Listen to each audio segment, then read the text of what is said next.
वाह क्या बात है। भाई द वे तू आराध्या है ना? क्योंकि वो तो शायद पार्टी में नहीं आने वाली थी, मम्मी ने अलाउ कर दिया। मम्मी ने किस चीज के लिए अलाउ किया?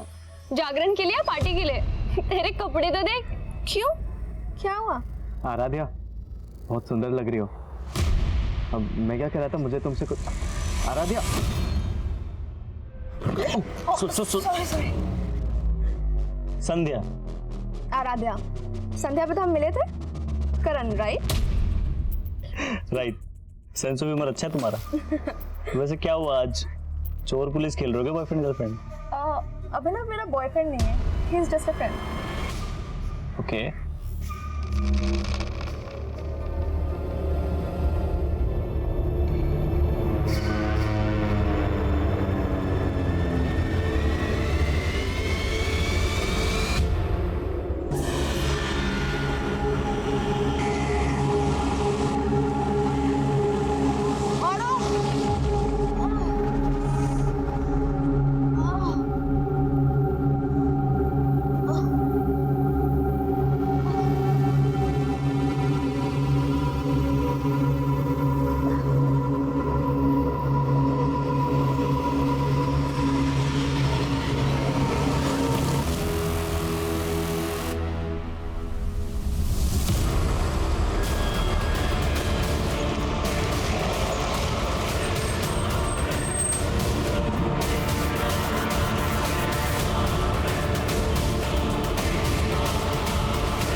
क्या बात है बेटा, कल से तो बड़ी गुमसुम लग रही है।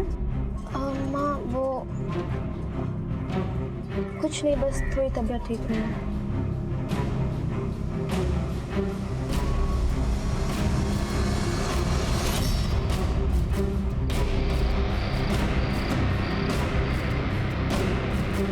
ज्यादातर रेप विक्टिम्स अपनी तकलीफ अपनों से भी नहीं बता पाते, पर ऐसे मामलों में विक्टिम की मेडिकल रिपोर्ट एक इंपॉर्टेंट एविडेंस होती है और एफआईआर में की गई देरी इस एविडेंस को मिटा सकती है।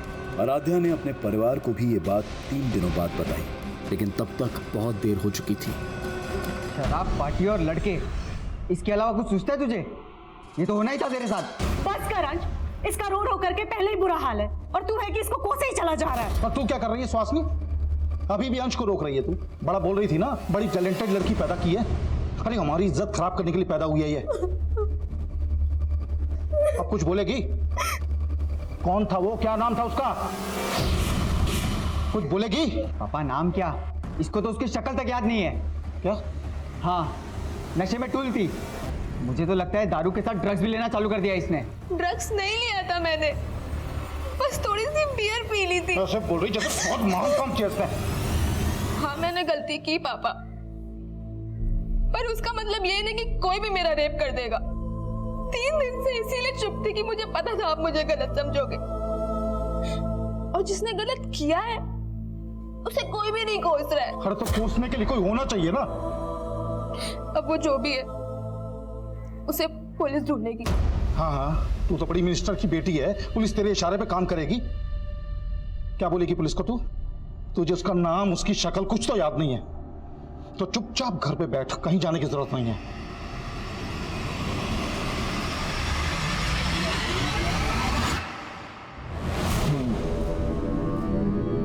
तो तुम्हारा रेप हुआ, किसने किया? पर वो कुछ याद नहीं आ रहा कौन था, पर मतलब तुम कह रही हो कि तुम्हारा रेप हुआ और तुम्हें नहीं मालूम किसने किया? सर दरअसल उस दिन ये होश में नहीं था। सर एक्चुअली उस दिन मैं एक पार्टी में गई थी और मैंने वहाँ थोड़ी सी बियर पी ली थी, पर इतना नशा मुझे पहले कभी भी नहीं हुआ था जितना उस रात को हुआ मुझे। मतलब ये सब पार्टी में हुआ? नहीं सर, पार्टी में नहीं हुआ। मुझे याद है अच्छे से कि पार्टी के बाद घर जा रही थी और मुझे बहुत देर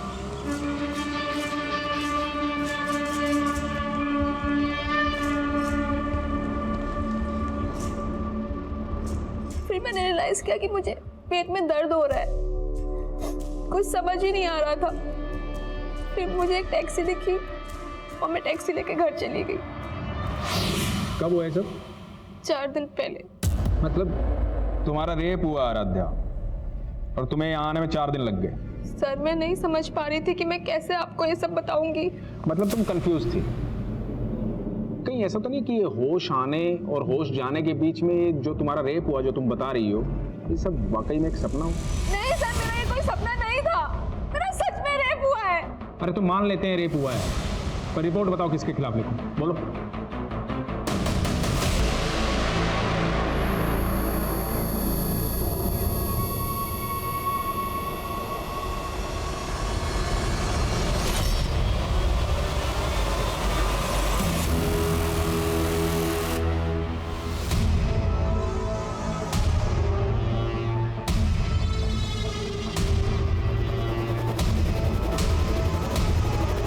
देख लिया ना पुलिस के पास जाके, मैंने पहले ही बोला था वो लोग कंप्लेंट तक नहीं लिखेंगे तुम्हारी। उन्होंने कंप्लेंट नहीं लिखी पापा, इसका मतलब ये नहीं कि मेरे साथ क्राइम नहीं हुआ है। लेकिन ये भी तो हो सकता है कि तेरा रेप ही ना हुआ हो।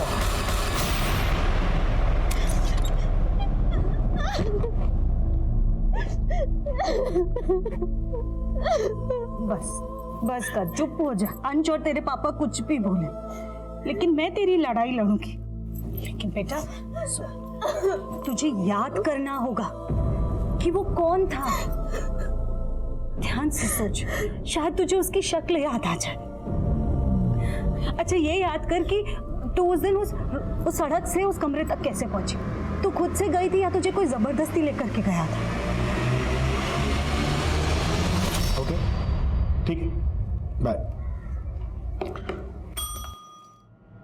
आई बैठी,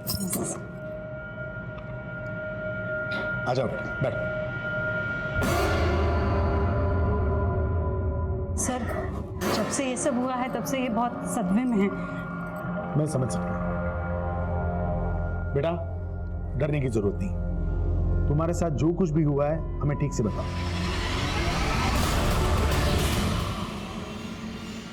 पानी, आराम, डरने की जरूरत नहीं।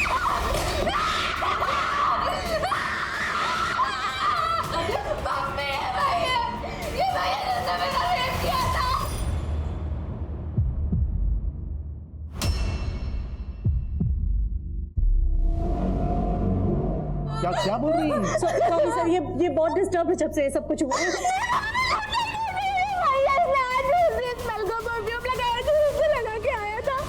क्यों? आपकी बेटी का दिमाग तो सही है ना? क्या बोल रही है ये?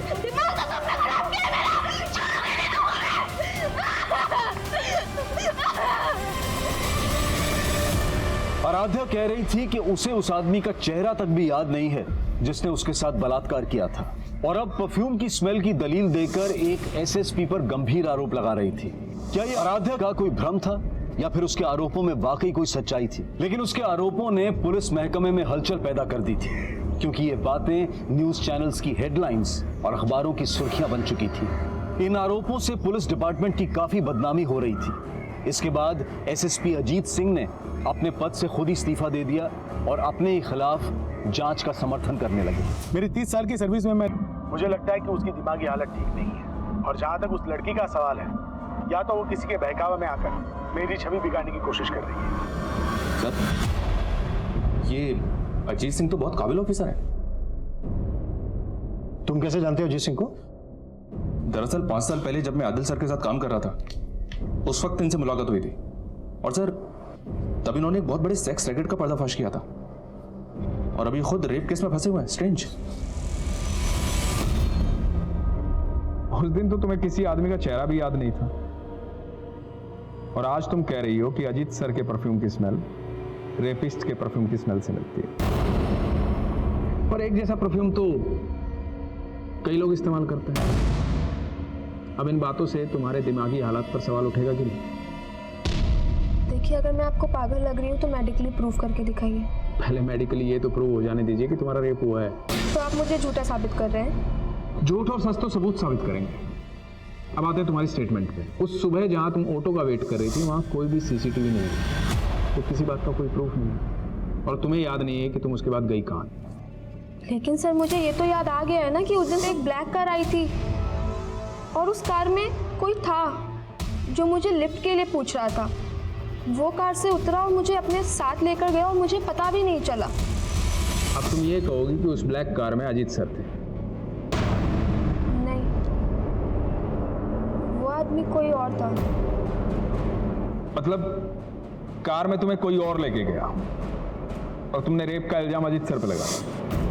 क्योंकि उस दिन कमरे में अजीत सिंह ही था और वो कार में कोई और था, और वो कार वाला ही मुझे बेहोशी की हालत में उस कमरे तक लेकर गया और शायद वापस मुझे वहीं छोड़ दिया। पहले तो तुम्हें एक आदमी भी याद नहीं आ रहा था, अब दो याद आ रहे हैं। तुम्हारा रेप एक आदमी ने किया है, दो ने?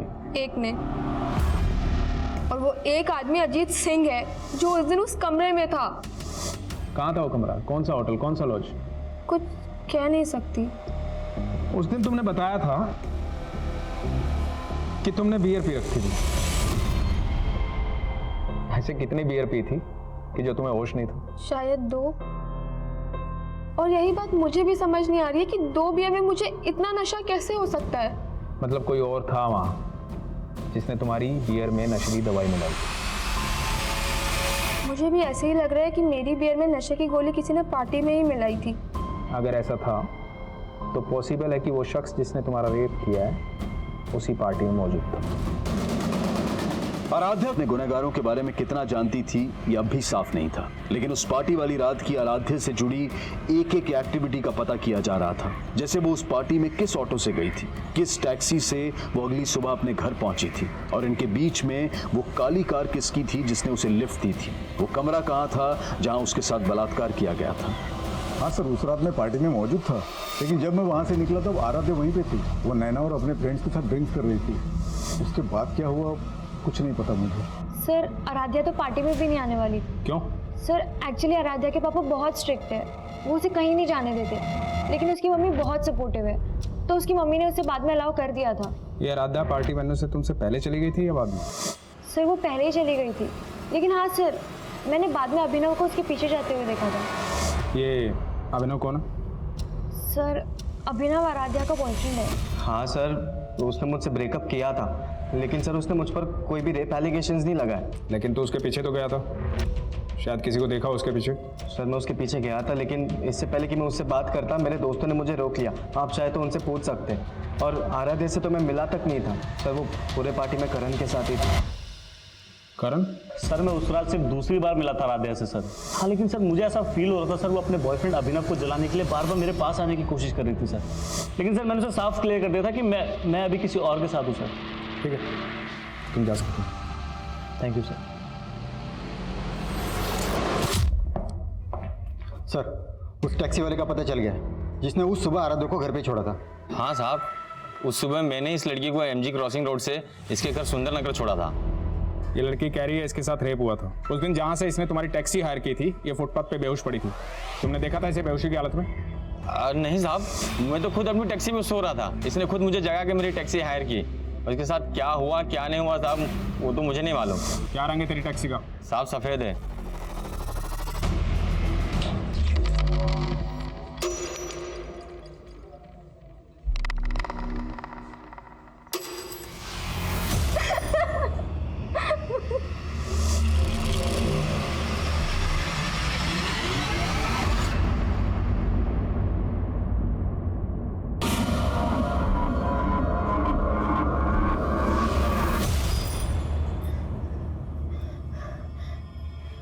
याद आया मम्मी, उस घर का मेन गेट का कलर ब्लू था जहाँ पे मुझे वो ब्लैक कार लेके गई थी। Blue colour? पर बेटा पुलिस ने कंफर्म किया है अजीत सिंह के बंगलों का मेन गेट ब्लू कलर का नहीं है।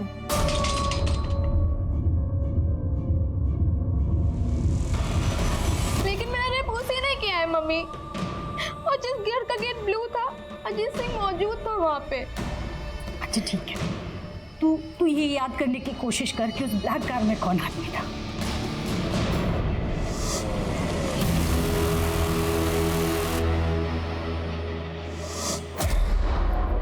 याद आया कौन था ब्लैक कार में? आराध्या, अब तुम कभी प्रूव नहीं कर पाओगी कि अजीत जी ने तुम्हारा रेप किया। मतलब अब आप वो कर रहे हैं जो वो आपसे करवा रहे हैं। अब तुम मुझे समझाओगी मुझे क्या करना चाहिए और क्या नहीं करना चाहिए?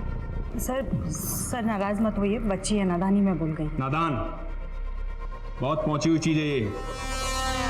टेबल टेनिस कंपटीशन में नॉमिनेशन के लिए आराध्या की सिफारिश लेकर तुम गई थी अजीत जी के पास, क्योंकि वो तुम्हारे फ्रेंड की जान पहचान के हैं। सुहासिनी जी, मैं ऐसी कोई सिफारिश नहीं करूंगा। आपकी बेटी को क्लब में फ्री ट्रेनिंग दिलाने के लिए मैंने सिफारिश कर दी थी, लेकिन वो कंपटीशन में सिलेक्ट होगी या नहीं ये सिर्फ उसका गेम डिसाइड कर सकता है, मैं नहीं। बात नहीं बनी तो बदनाम करने की कोशिश की। तो क्या कह रहे हैं आप सर? उस रात आप अपनी बेटी को पार्टी में नहीं भेजना चाहते थे ना? जी सर, लेकिन तुम्हारी बीवी ने भेजा जबरदस्ती, क्योंकि नहीं भेजती तो ये खेल कैसे रचती? खेल तो मेरी बेटी की जिंदगी के साथ हुआ है सर। आपको पता है उस दिन वो काली कार में कौन आया था, कौन इसको लेकर के गया था? करण सिंह, अजीत सिंह का बेटा। लिफ्ट चाहिए क्या तुम्हें? तो अपनी दलील को पुख्ता करने के लिए अजीत जी के बेटे को फ्रेम कर रही हो तुम। कोई नहीं सुनेगा तुम्हारी कहानी। मतलब मेरा रेप आपको अब कहानी लग रही है? बहुत कहानी है तुम्हारे पास। मेडिकली प्रूव हो चुका है कि तुम्हारे साथ कोई जबरदस्ती नहीं हुई, और सेक्सुअली एक्टिव तो तुम पहले से थी ना। क्या कह रहे हैं सर आप? कुछ भी बोले जा रहे हैं। पूछो अपनी बेटी से, अपने एक्स बॉयफ्रेंड अभिनव के साथ इसके फिजिकल रिलेशन थे या नहीं? सच क्यों नहीं बोल रही? हाँ, बन गए थे अभिनव के साथ मेरे रिलेशन, लेकिन 19 मार्च की सुबह मेरा रेप हुआ था और अजीत सिंह ने ही वो उस दिन इंदौर में थे ही नहीं। मैं वहां नहीं था जहां उस लड़की का रेप हुआ। 100 किलोमीटर दूर भोपाल के नुसरतगंज में था। एक शादी अटेंड कर रहा था, मेरी भतीजी की शादी की फोटोग्राफ है, इसमें मैं ठीक से नजर आ रहा हूँ, देखो।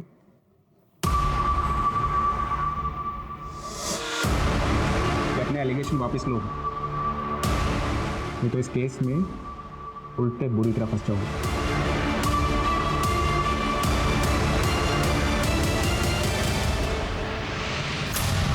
कहाँ गायब था कल से? वो अपन तेरी ये आवारागर्दी बंद कर दे। अगर तेरे खिलाफ कुछ भी साबित हुआ ना तो सबसे पहले मैं तुझे अंदर करवाऊंगा।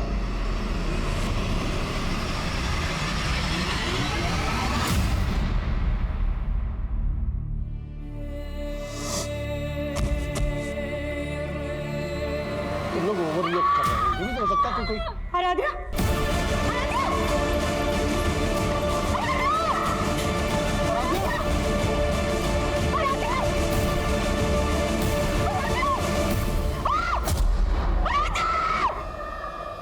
आराध्या की मौत हो गई थी और जल्द ही मीडिया इस मामले को आत्महत्या का रंग भी देने लगी।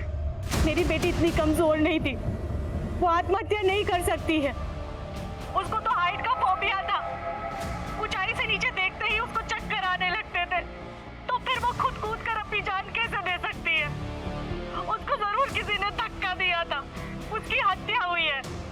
मैं इस केस में सेंट्रल इन्वेस्टिगेशन एजेंसी की जांच की मांग करती हूँ। आराध्या की मां द्वारा की गई मांग को मीडिया ने इतना बढ़ावा दिया कि आखिरकार ये मांग स्वीकार कर ली गई और ये केस इन्वेस्टिगेशन डिपार्टमेंट को सौंप दिया गया। आप लोगों का कहना है कि आराध्या को ऊंचाई से डर लगता था, इसके बावजूद वो टेरेस पर अकेले गई।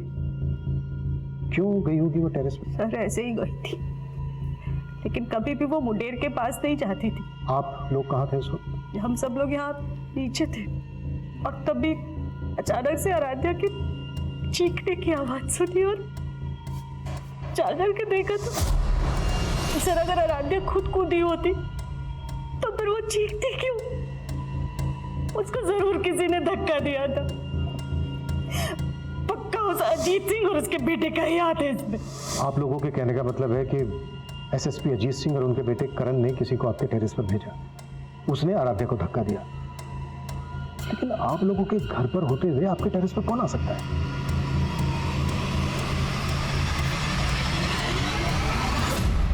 सर, लड़की की लाश वहां मिली थी। अगर कोई बाहरी आदमी इस छत पे आया है तो पड़ोस की किसी छत से ही आ सकता है, क्योंकि यहाँ पे आने के लिए सीढ़ियां घर के अंदर से ही आती हैं और आस पड़ोस की किसी छत पे सीसीटीवी मिलना तो पॉसिबल नहीं है। सुमित, आसपास पता करो। वारदात के दिन कोई सस्पिशियस शख्स देखा गया था क्या? मनीष, सबसे पहले हमें यह पता करना होगा कि आराध्या का रेप और मर्डर केस क्या दोनों आपस में कनेक्टेड है या फिर दोनों केसेस अलग अलग हैं? लेकिन सर इस केस की इन्वेस्टिगेटिव टीम का तो यही मानना है कि आराध्या का रेप ही नहीं हुआ और मेडिकल रिपोर्ट से भी ये कंफर्म नहीं हुआ। मेडिकल रिपोर्ट से तो तब कंफर्म होता ना जब रेप के तुरंत बाद उन्होंने आराध्या का मेडिकल करवाया होता। उन्होंने रिपोर्ट ही 4 दिन के बाद फाइल करवाई थी। सर, आराध्या ने 3 दिन तक तो हमें भी कुछ नहीं बताया था। और 4 दिन तक आराध्या को रेपिस्ट का चेहरा ही याद था। 7 दिन के बाद उसने एसएसपी अजीत सिंह पर एलिगेशन लगाए और कहीं 10वें दिन जाकर आराध्या को याद आया कि उस ब्लैक कार में अजीत सिंह का बेटा करण था। ठीक हो तुम? सर, आराध्या को जैसे जैसे जो कुछ भी याद आता जा रहा था वो हमें बताती जा रही थी। इसका मतलब ये नहीं है कि वो कुछ भी झूठ बोल रही थी, लेकिन पुलिस ने हमारी किसी बात पर भी भरोसा नहीं किया। हाँ सर, अजीत सिंह ने घर पे आके मुझे धमकी दी। मैं कोई टेढ़ा तरीका इस्तेमाल नहीं करना चाहता। आप कोर्ट में जाना चाहते हैं, जरूर जाइए, लेकिन कोर्ट का फैसला आप पे भारी पड़ेगा। मेरे बॉस से बोल के मुझे जॉब से निकलवा दिए। उसके बाद मेरी वाइफ और बेटी के पीछे गुंडे लगवा दी। 2 दिन में अगर कंप्लेन वापस नहीं ली ना तो अंजाम बुरा होगा, समझिए। कौन आदमी थे वो? पता नहीं, बिना नंबर प्लेट की बाइक पर आए थे और दोनों ने हेलमेट भी लगा रखा। हमने पुलिस को इस बात की जानकारी दी, लेकिन हमारी कोई सुनवाई नहीं हुई। सर आराध्या की फैमिली भले ही लगातार अजीत सिंह और उसके बेटे पर एलिगेशन लगा रही है, लेकिन अजीत की अलाबाई उसके खिलाफ नहीं जाती। ये देखिए सर, 19 मार्च को अजीत सिंह भोपाल में शादी में शामिल हुआ था और ये बात सही है सर, मैंने कंफर्म किया है। और सर ये एविडेंस अजीत जी के बयान को सपोर्ट करता है। मनीष, कहीं ऐसा तो नहीं है कि तुम अभी भी इस बात से इन्फ्लुएंस हो कि अजीत सिंह एक काबिल ऑफिसर थे? नहीं सर, बिल्कुल भी नहीं। मैं सोच रहा हूँ कि अगर सच में अजीत सिंह इस केस में इन्वॉल्व है तो अजीत सिंह जैसा काबिल ऑफिसर अगर इस तरह का कोई क्राइम करेगा तो वो इतनी सफाई से करेगा कि किसी का हाथ उसके कॉलर तक ना पहुंच पाए। हो सकता है ये जो अलीबाई के प्रूफ है ये अजीत सिंह के दाव पेच हो। लेकिन सर अगर ये कोई दाव पेच है तो अजीत सिंह 19 मार्च के इस फोटो में क्यों दिख रहे हैं? वो वेडिंग पार्टी चली होगी 18 मार्च की रात से 19 मार्च की सुबह तक, और 19 मार्च की रात को ही 12 साढ़े 12 बजे से लेकर सुबह 6 बजे तक आराध्या गायब थी। मनीष, ये भी तो हो सकता है उसी रात लेट नाइट अजीत सिंह भोपाल से इंदौर आ गया। लेकिन 19 तारीख की रात तक अजीत जी का फोन भोपाल में एक्टिव था, तो क्या ये भी कोई दावपेच का हिस्सा हो सकता है सर? ये दावपेच किसका है ये पता लगाने के लिए हमें सबसे पहले उस घर का पता लगाना होगा जिसके लिए आराध्या ने कहा था कि उसमें उसका रेप हुआ। आराध्या ने स्टेटमेंट दी थी कि उस घर का गेट नीले रंग का था, लेकिन पुलिस ने उस घर को ढूंढने की कोशिश ही नहीं की। लेकिन हमें ढूंढना है। Sure sir. उस ब्लैक कार की क्या अपडेट है? As per the Aaradhya's statement Ajit Singh के बेटे करण ने ब्लैक कार में ही उसको लिफ्ट दी। ठीक हो तुम? लेकिन आराध्या ने जहां से लिफ्ट ली थी उस जगह पे कोई सीसीटीवी नहीं है और रिकॉर्ड से भी ऐसा कुछ पता नहीं चला है कि करण के पास कोई ब्लैक कलर की कार हो। ठीक है, शुरुआत अजीत सिंह के बेटे करण से ही करते हैं। बुलाओ करण को पूछताछ के लिए। सर मैं उस रात पार्टी वेन्यू के बाहर आराध्या से मिला ही नहीं सर, और ना ही मेरे पास कोई ब्लैक कलर की कार है। सर मैं खुद शॉक्ड हूँ। पहले तो उसने मेरे पापा पे एलिगेशन लगाए और अब मुझे घसीट रही थी। अब तुम ये कहोगे कि उसने तुम्हारे पापा पर एलिगेशन इसलिए लगाए थे क्योंकि तुम्हारे पापा ने टेबल टेनिस कंपटीशन के लिए उसकी सिफारिश नहीं की थी। ऐसा पापा को लगता है। हो सकता है वजह कुछ और हो। क्या वजह हो? ऐसा कहना नहीं चाहिए लड़की के बारे में, पर वो मुझसे अट्रैक्टेड थी सर। वो फिजिकल होना चाहती थी मेरे से।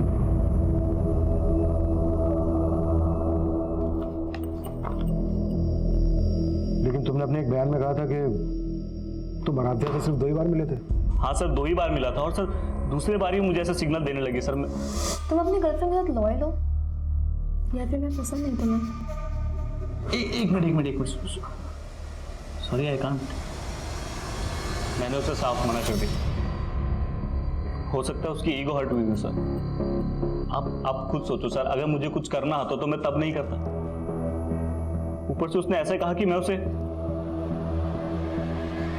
अपने पापा के पास ले गया।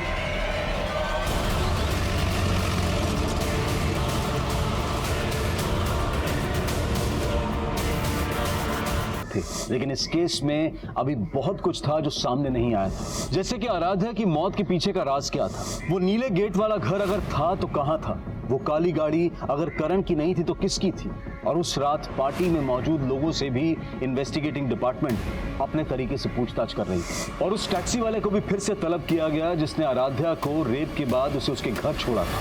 हाँ साहब, मैं मानता हूँ उस सुबह मैं MG रोड क्रॉसिंग पे था, लेकिन मैं अपनी टैक्सी में सो रहा था और मैंने उस लड़की को तब देखा जब वो मेरी टैक्सी हायर करने आई। उस वक्त हालत कैसी थी उसकी? हालत तो ठीक नहीं थी साहब, वो बहुत ज़्यादा डरी हुई लग रही थी।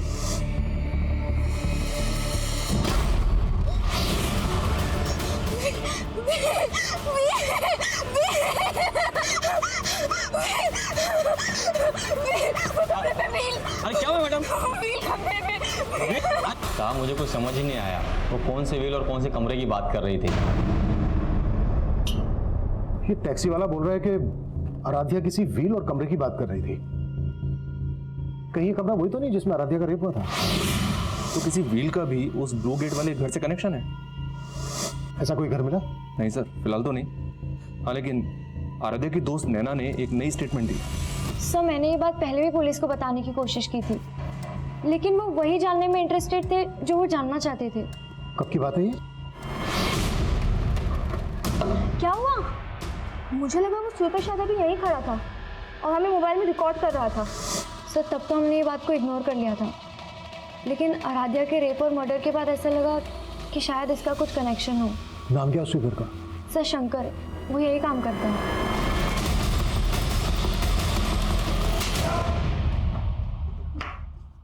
मैंने क्या किया सर? शंकर ने स्टेटमेंट दिया तेरे खिलाफ। स्टेटमेंट? कैसा स्टेटमेंट? कि सफाई के बहाने शंकर को तूने गर्ल्स लॉकर रूम के पास भेजा। पैसे दिए थे तूने शंकर को आराध्या का वीडियो निकालने के लिए। नहीं, शंकर झूठ बोले। शंकर झूठ बोले? कैसा वीडियो? वही वीडियो जो उसने तुझे भी सेंड किया था। उसकी मैसेज हिस्ट्री निकाली हमने और तेरी हिस्ट्री भी निकाली। इससे पहले भी कई लड़कियों ने कंप्लेन की थी ना तेरे खिलाफ। यकीन कीजिए सर, मैंने कुछ नहीं किया। आराध्या को लेकर तेरी बुरी नियत थी ना? मैंने शंकर को पैसे दिए थे वीडियो रिकॉर्ड करने के लिए, लेकिन आराध्या के साथ मैंने कोई गलत काम नहीं किया सर। इसी वीडियो के बल पे तू ब्लैकमेल कर रहा था ना आराध्या को? तू नहीं रेप किया ना आराध्या का? तेरे ही कहने पर आराध्या एसएसपी अजीत सिंह और उसके बेटे करण पर एलिगेशन लगा रही थी ना? नहीं सर, मैंने ऐसा कुछ नहीं किया सर, मैंने नहीं किया। ऐसा नहीं किया सर, ये सुधाकर तो वहीं का वहीं अटका हुआ है। करण और अजीत से भी इसके ऐसे किसी इशू का पता नहीं चला है जिससे लगे कि सुधाकर की ब्लैकमेलिंग की वजह से आराध्या करण और अजीत पे एलिगेशंस लगा रही थी। मनीष, ये सिर्फ मेरी थ्योरी है। इसका मतलब ये नहीं है कि अजीत सिंह और उनके बेटे करण को मैं शक के दायरे से बाहर कर रहा हूं। सर, एक थ्योरी मेरी भी है। अगर हम लोग ये मान लें कि आराध्या की संदिग्ध मौत और उसका रेप केस दोनों अलग अलग हैं, तो हम आराध्या की फैमिली को क्लीन चिट नहीं दे सकते। आराध्या का भाई और फादर तो चाहते ही नहीं थे कि आराध्या केस फाइल करे। वो तो आराध्या ने फोर्स किया तो अंत में जाकर केस फाइल हुआ। और शायद इसीलिए आराध्या को छत से गिराकर मार दिया गया। सिर्फ इस थ्योरी के बेसिस पे हम इनको इंट्रोगेट नहीं कर सकते। देखो कुछ मिलता है क्या इनके खिलाफ?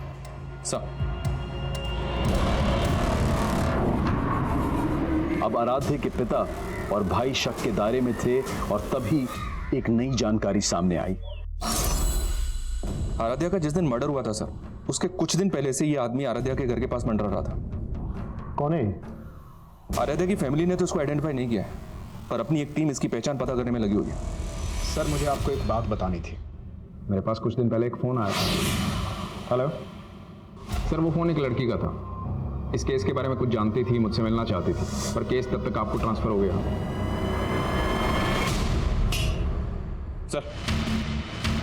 सर, पीआई राजेश मौर्य ने जिस लड़के का नंबर दिया था, वो नंबर किसी मंजू नाम की लड़की का था। लेकिन कुछ दिन पहले मंजू की एक रोड एक्सीडेंट में मौत हो गई। जी हाँ सर, और चौंकाने वाली बात यह है कि राजेश का ऐसा मानना था कि वो लड़की उन लोगों को जानती थी जिनके प्रेशर में आराध्या ने अजीत पर रेप केस लगाए थे। अगर इंस्पेक्टर राजेश को ये बात पहले से पता थी तो उसने ये बात हमें बताने में इतना टाइम क्यों लगा दिया? Manju hit and run case Narendra Nagar थाने में आया था, और जिस टेम्पो से मंजू का एक्सीडेंट हुआ था, उस टेम्पो का भी अभी तक पता नहीं लगा पाए ये लोग। और सर, वो लोग ऐसा मान रहे हैं कि मंजू जानबूझ के टेम्पो के आगे आई, क्योंकि मंजू के फादर ने स्टेटमेंट दिया था कि मंजू ने पहले भी सुसाइड करने की कोशिश की थी। मंजू के फादर से मिलना पड़ेगा।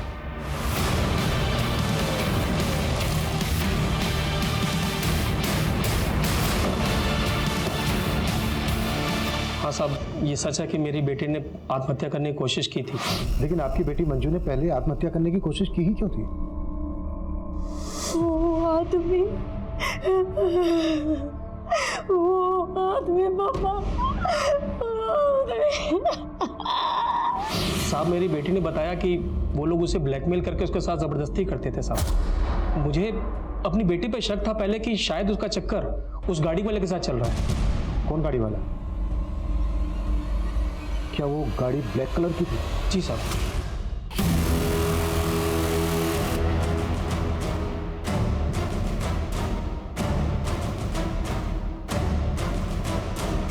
फिर साहब मैंने उस कार का पीछा किया जिस कार में मेरी बेटी थी, और वो कार एक कोठी में घुस गई।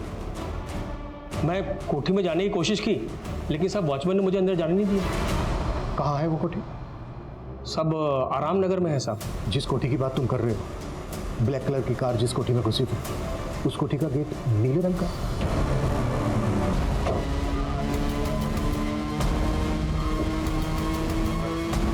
कलर चेंज कर दिया। कौन हो भाई?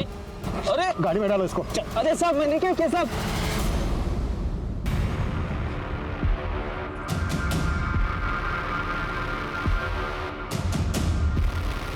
ये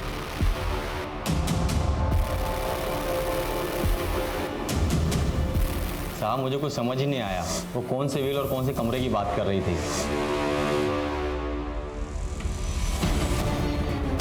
किसका घर है ये? क्या होता है यहाँ पे? साहब का घर है। कौन से साहब का घर है ये? अब सफाई देने के लिए कुछ नहीं बचा। बेनामी संपत्ति का वो घर जब्त हो चुका है, और तुम्हारा वफादार खबरी मुकेश उठा लिया उसको। मुकेश सब कुछ कबूल कर चुका है। क्या कबूल कर चुका हूं? यही कि मेरे कहने पर उसने उस लड़की को छत पे से फेंक कर मारा। हाँ, मैंने करवाया उस लड़की का मर्डर, क्योंकि उस लड़की ने मेरा जीना हराम कर दिया था। मेरा 30 साल का बेदाग करियर खाक में मिला दिया था। लेकिन इससे ये कहाँ साबित होता है कि मैंने उस लड़की का रेप किया?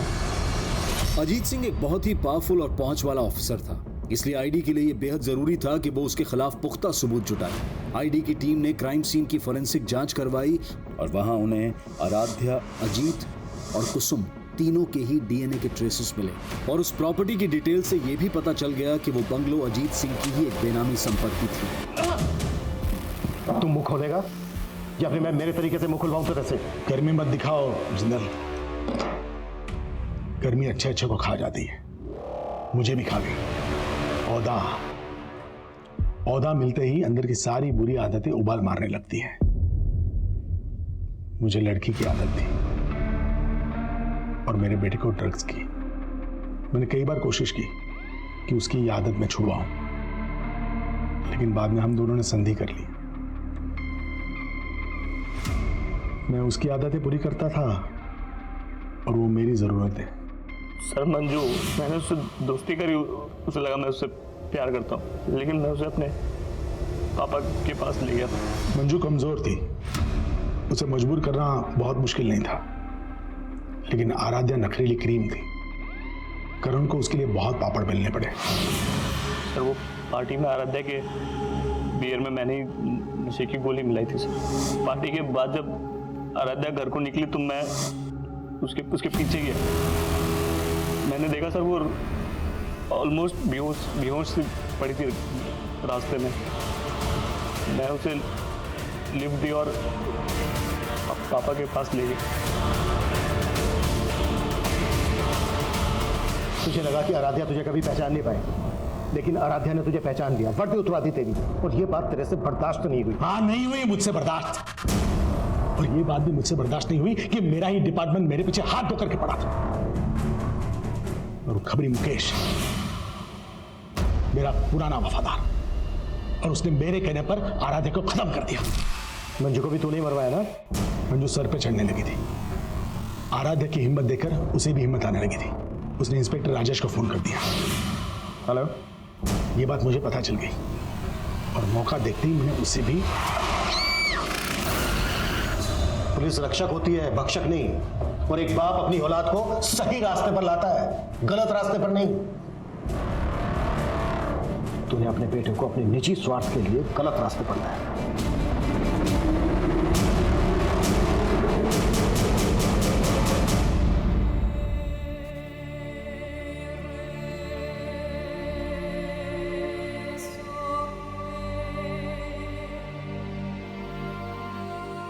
आराध्या भले ही आज हमारे बीच नहीं है, पर आखिरकार उसे इंसाफ मिल गया। कहते हैं कि पावर अक्सर इंसान को करप्ट बना देती है, और जब अजीत सिंह जैसे पावरफुल पुलिस अधिकारी इस तरह के अपराधों में लिप्त पाए जाते हैं तो समाज में अराजकता का माहौल पैदा हो जाता है। एक आम नागरिक का भरोसा डगमगा जाता है।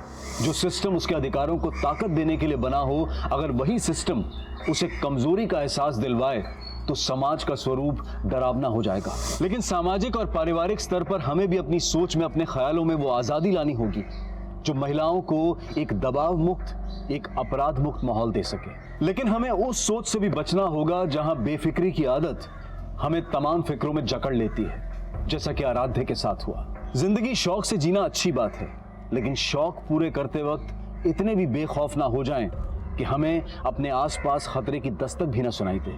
अब मैं अनूप सोनी आपसे विदा लेता हूं, फिर मुलाकात होगी क्राइम पेट्रोल सतर्क में एक और नए केस के साथ। तब तक अपना और अपने परिवार का ख्याल रखें, सतर्क रहें, सुरक्षित रहें और देखते रहें क्राइम पेट्रोल सतर्क।